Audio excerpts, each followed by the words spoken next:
Stranger in the dark. The rain came down in heavy sheets that night, drumming against the cracked sidewalks of Queens like a relentless warning. Street lights flickered, their yellow halos swallowed by shadows, while the subway rumbled faintly underground. It was almost midnight when Maria tightened her coat around her shoulders, clutching a bag of groceries to her chest. She worked late, always late. The diner didn't pay much, but it was honest work, and her teenage son, Daniel, depended on her. Their small apartment above the laundromat was nothing fancy, but it was home, and every paycheck meant the heat stayed on through the biting New York winter. Maria was used to walking alone. She had learned, since coming from Mexico 10 years earlier, to keep her head down, to avoid trouble. But that night felt different.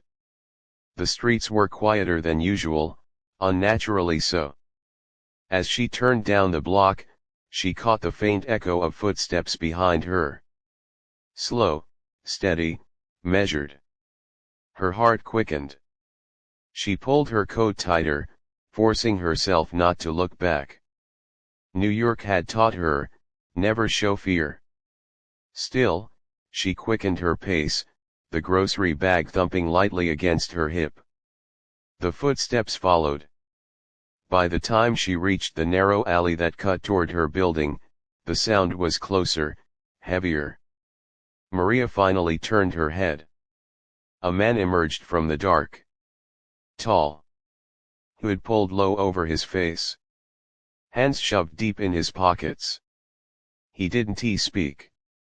For a split second, Maria's mind filled with stories she had heard at the diner: women cornered, robbed, worse. She thought of Daniel, of the way he still left the hallway light on when she worked the night shift, pretending he wasn't afraid. Maria's fingers trembled as she reached for her keys. The man stopped only a few steps away. "Señora," his voice broke the silence. Rough, unsure. Maria froze. The man pushed his hood back. His face was young, no older than 20. His skin was pale, his eyes restless, darting like a trapped animal's. "I'm sorry," he said, his voice shaking. "I didn't mean to scare you. I didn't know where else to go." Maria clutched her bag tighter. "What do you want?" He swallowed hard. Rain dripped from his hair, his lips trembling. "Just a place to sit. Please. Just 5 minutes." Maria should have walked away. Every instinct screamed danger. This was New York.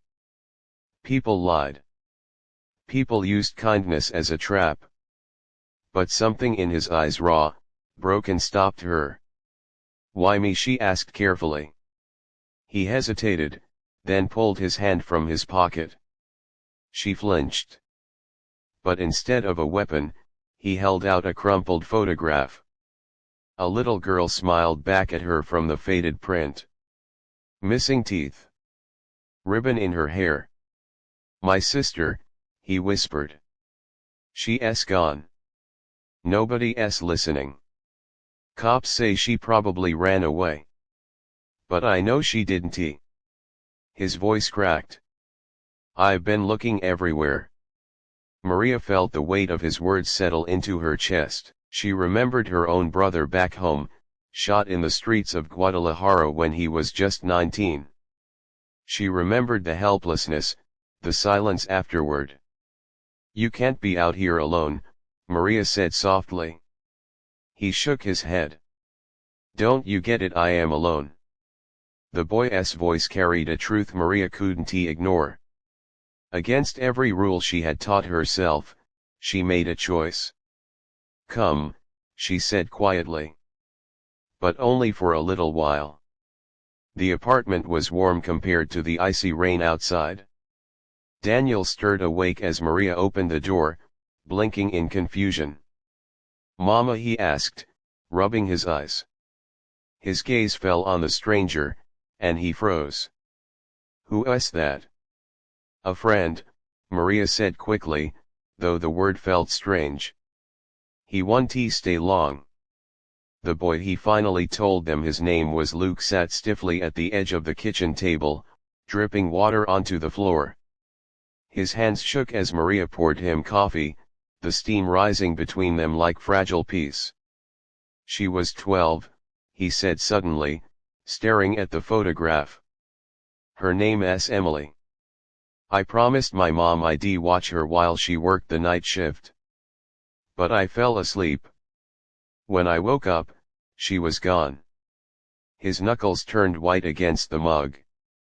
My mom hasn't looked at me since. Silence stretched across the room. Maria felt Daniel's eyes on her. He was old enough to understand fear, but young enough to believe in heroes. She wondered what he saw in Luke, a criminal, or a broken boy grasping for hope. You should go to the police again, Maria said gently. Luke laughed bitterly. They don't care. Kids go missing every day. But Emily, she wouldn't just leave. She was scared of the dark. She wouldn't even go to the bathroom without me standing outside the door. The clock ticked past 1. Rain beat against the window. For a moment, Maria saw herself in Luke, an immigrant girl, alone in a strange country, begging strangers to listen. You can stay here tonight, she said finally. Just tonight. Luke's eyes glistened. He nodded, whispering, "Thank you." Maria woke to the sound of voices. It was still dark. Daniel stood in the kitchen doorway, whispering urgently. Luke sat across from him, his face lit by the glow of the stove light. You don't know what it's like, Luke said, his voice trembling. Losing someone, knowing it's your fault. Daniel's voice was soft. It's not your fault. You're still looking. That matters. Maria's heart twisted. When she returned to bed, she couldn't sleep. By morning, Luke was gone. The coffee cup sat empty on the table. The photograph of Emily remained, placed neatly beside it. Daniel looked at Maria, uncertain. Do you think he'll find her? Maria didn't answer. She walked to the window. The street outside was alive again, cars honking, people rushing, the city waking as if nothing had happened. But somewhere in that sea of strangers, a boy was still searching for his sister, and Maria knew, deep down, that the world was full of people like Luke, lost, desperate, invisible. People the city swallowed whole. For the rest of her life, she would remember the knock of footsteps behind her in the rain. She would remember the fear, the choice, and the boy who disappeared into the dawn. A stranger in the dark.